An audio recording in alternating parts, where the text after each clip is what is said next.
सभी लोगों को मेरा नमस्कार। मैं हूं वंदना भारती और आप देख रहे हैं कमोडिटी इनसाइट्स विद वंदना भारती। और आज यहाँ अहम बात होगी फेड की। और अगर आप पिछले वीडियोस को रेफर करते हैं, मैंने मॉर्निंग में भी ये अपडेट करा था। तो इस हफ्ते मैंने गोल्ड और सिल्वर में बाइंग नहीं दी है, रदर यहाँ पे एक सेल कॉल चल रही थी और बाइंग बड़ी लिमिटेड सी थी यहाँ पे। उसका रीजन भी मैंने बताया था कि जनवरी महीने में यहाँ पे मैंने फेड का टूल भी दिखाया था कल आपको कि जनवरी महीने में ही यहाँ पे इंडिकेशंस आ गए थे कि यहाँ पे अब इंटरेस्ट रेट कट दोबारा अभी देखने को नहीं मिलेगा। और कल ऐसा ही हुआ, जब स्टेटमेंट आया तो महत्वपूर्ण ये था कि 25 बेसिस पॉइंट रेट कट हो गया, 4.25 यहाँ पे हो गया। लेकिन इम्पॉर्टेंट क्या था कि उनका आगे का कमेंट्स क्या क्या रहेगा। उन्होंने कहा कि मैक्सिमम हम यहाँ 2 से 3 रेट कट करेंगे और 2026 में हम 2 रेट कट करेंगे। तो अगर हम 4 रेट कट की बात करें 25 बेसिस पॉइंट से, तो भी यहाँ पे आप मान के चल सकते हैं कि 1% से लेके 1.5% तक यहाँ पे रेट कट होगा। जो कि फेड का जो टारगेट है 2% लाने का, वो यहाँ पे मिस हो रहा है। कंसर्न यहाँ पे इन्फ्लेशन पे दोबारा आ गया है और ये दिखा रहा है कि वो इन्फ्लेशन को लेके परेशान है यहाँ पे।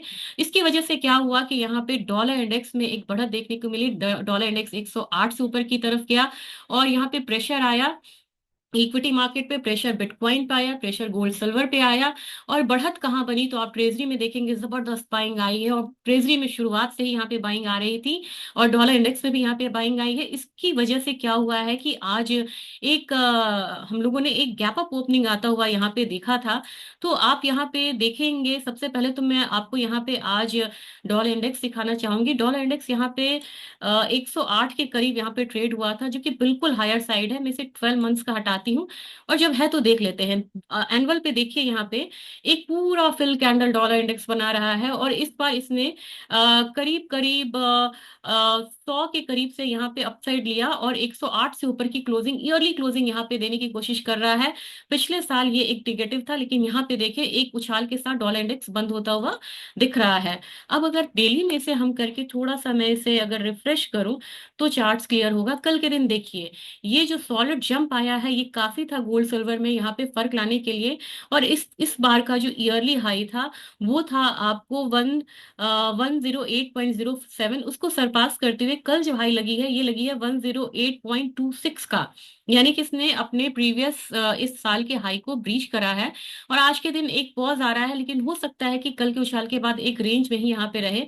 लेकिन देखने की बात आपको ये है कि यूएस का 10 ईयर का जो ट्रेजरी यील्ड है ये बिल्कुल अपसाइड जा रहा था। मैंने आपको कहा भी था कि यहाँ पे बहुत शार्प रनअप आ रहा है, जिसकी वजह से बुलियन काउंटर में यहाँ पे एक पॉज देखने को मिल सकता है।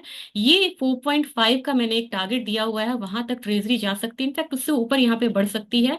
और साथ में यहाँ पे देखेंगे 1974 के बाद सबसे ज्यादा फॉल यहाँ पे आता हुआ हम लोगों ने डाउ जोन्स में देखा है। इतना ज्यादा मंथली फॉल इस महीने में, दिसंबर महीने में हम लोगों ने कभी नहीं देखा था। तो इट इज हैपनिंग सिंस 1974 की ये मतलब इतना ज्यादा एक शार्प फॉल आया है। और साथ में मैंने आपको ये भी बोला था कि यहाँ से, कल मैंने आपको बोला था बिल्कुल रेफर करिएगा कि यहाँ से टॉप हो गई है मार्केट, अब यहाँ से बहुत बड़ा मूव नहीं आएगा यूएस के स्टॉक मार्केट में। और ये जो कैंडल है ये इसने डिफाइन कर दिया, इस कैंडल को फिल करना बहुत मुश्किल होगा। और 2024 का हाई बन चुका है एसएनपी का। मैं कह रही हूँ कि मुझे नहीं लग रहा 6099 को ब्रीच करने की कोई भी स्थिति यहाँ पे फिलहाल फिलहाल में बन रही है। तो चलते हैं, यानी कि इक्विटी मार्केट में करेक्शन आया, डॉलर इंडेक्स बढ़ा। और अब देख लेते हैं कि बिटकॉइन ने कैसे यहाँ पे वो करा है। तो बिटकॉइन को अगर हम यहाँ पे देखते हैं, बिटकॉइन मैंने क्या इसमें डाला था, बिटकॉइन का आप देखेंगे ये वाला है। हाँ, तो यहाँ पे भी आप देखेंगे कि कल एक जो फॉल है वो यहाँ पे निकल के आया था और यहाँ पे एक पॉज आता हुआ दिख रहा है फॉल में। लेकिन यहाँ पे मुझे लग रहा है कि बिटकॉइन है, स्पेकुलेटिव बाइंग यहाँ पे होती है, तो मे बी यहाँ पे एक अपसाइड जो है वो देखने को मिले। और यहाँ पे मेजर फॉल एक्सपेक्टेड नहीं है।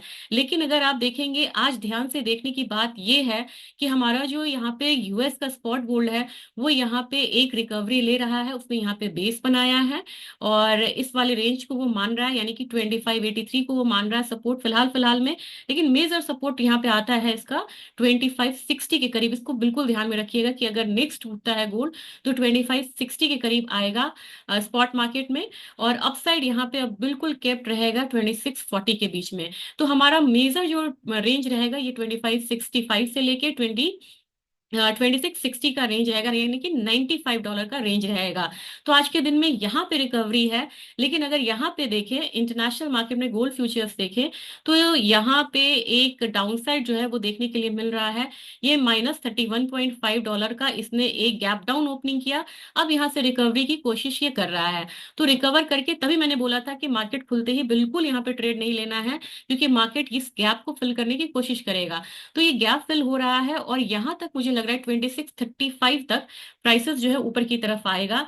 और ओवरऑल अगर आप देखें, तो यहाँ पे जो $19 का फर्क था, ये फर्क सीधा सीधा $11 आ गया है। तो अगर किसी ने स्प्रेड ट्रेडिंग की होगी तो यहाँ पे बहुत फायदे का ये ट्रेडिंग रहा होगा।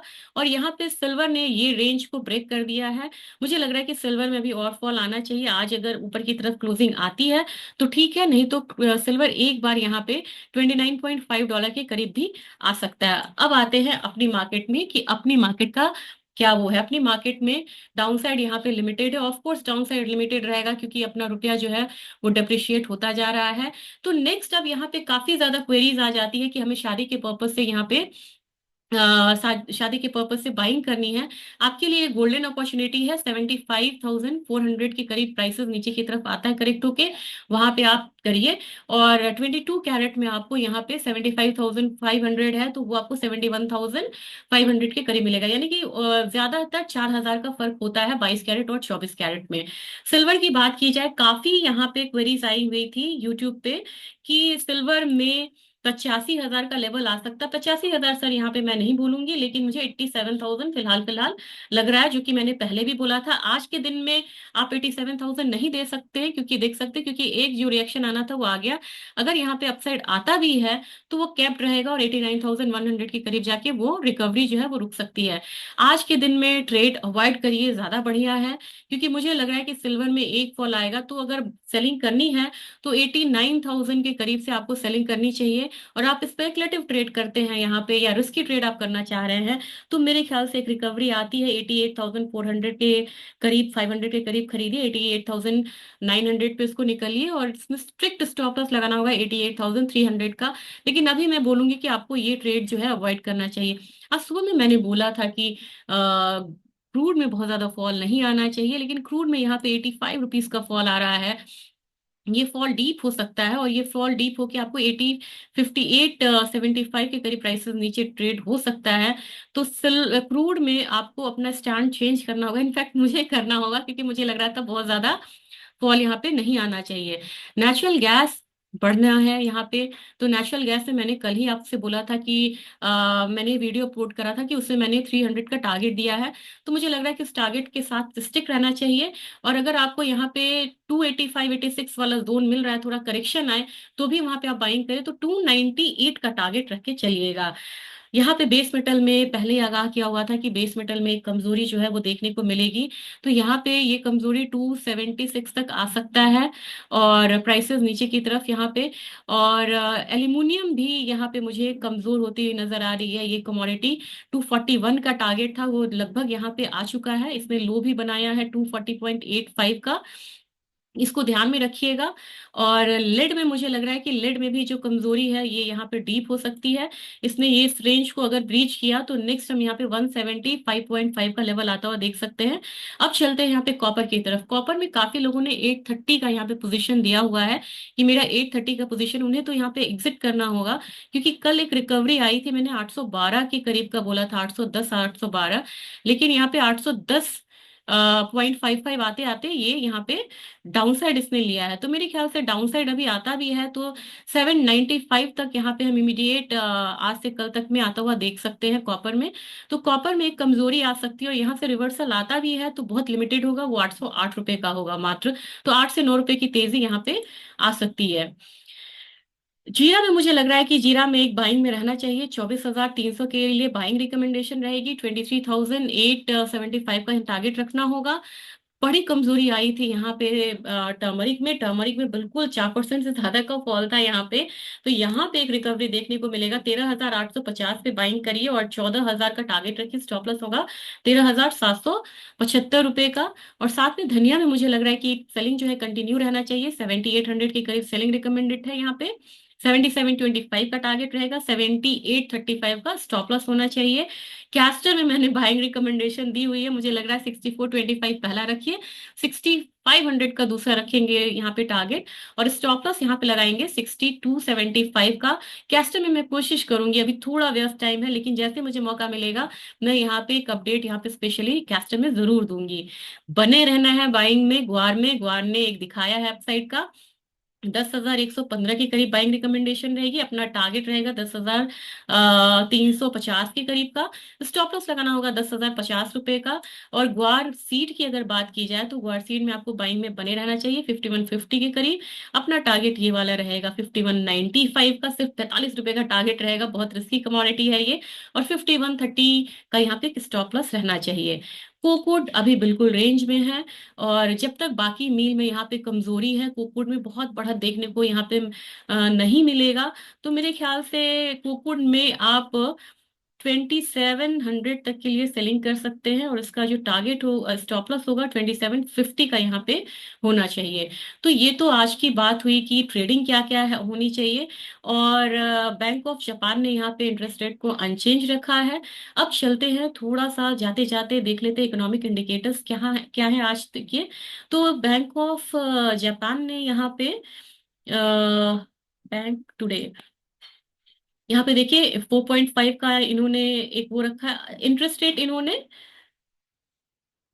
फोरकास्ट था 4.5 का, 4.5 रखा है। मैंने 4.25 बोला है, उससे बिल्कुल वो स्लिप ऑफ टंग था। 4.5 यहाँ पे उन्होंने करा है। और बैंक ऑफ जापान ने अनचेंज रखा है, उस बात को बिल्कुल ध्यान में रखिएगा कि वो स्लिप ऑफ टंग था, 4.5 है यहाँ पे। और बैंक ऑफ इंग्लैंड का यहाँ पे है, ये आज अनचेंज रखने की यहाँ पे बात है। लेकिन जीडीपी डेटा यहाँ पे आज निगेटिव आना है। जीडीपी डेटा अगर निगेटिव आता है तो थोड़ी सी रिकवरी गोल्ड में आपको देखने को मिलेगी, और डॉलर इंडेक्स में एक फॉल देखने को मिलेगा। और इनिशियल जॉबलेस क्लेम जो है वो ये कम लोग आ रहे हैं इनिशियल जॉबलेस क्लेम पे, ये एक अच्छी बात है, पॉजिटिव है यूएस के लिए। और साथ में आ रहा है फिलाडेल्फिया का फेड मैन्युफैक्चरिंग इंडेक्स आ रहा है, ये माइनस से पॉजिटिव आ रहा है, तो ये भी यहाँ पे एक पॉजिटिव, दो पॉजिटिव यहाँ पे डेटा है, एक नेगेटिव डेटा है।